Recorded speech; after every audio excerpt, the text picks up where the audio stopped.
कृषी मंत्री माणिकराव कोकाटे आणि उपमुख्यमंत्री अजित पवार यांची आज सकाळी भेट होण्याची शक्यता आहे।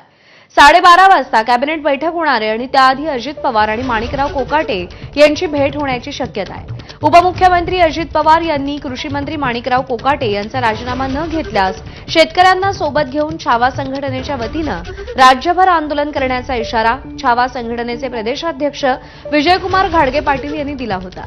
या पार्श्वभूमीवर अजित पवार कोकाटेंबाबत काय निर्णय घेणार याकडे लक्ष लागलंय।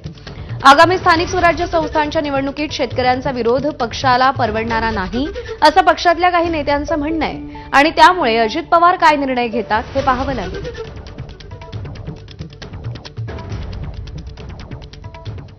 दरम्यान या सगळ्या संदर्भात काँग्रेसचे नेते विजय वडेट्टीवार यांनी काय प्रतिक्रिया दिली आहे आपण पाहूया।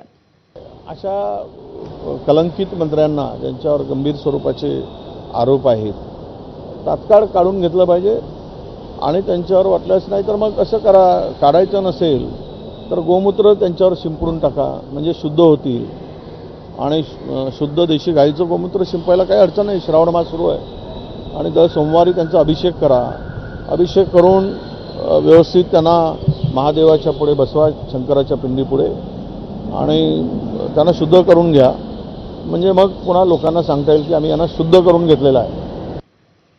माजी मंत्री तानाजी सावंत यांना पुन्हा मंत्रिमंडळामध्ये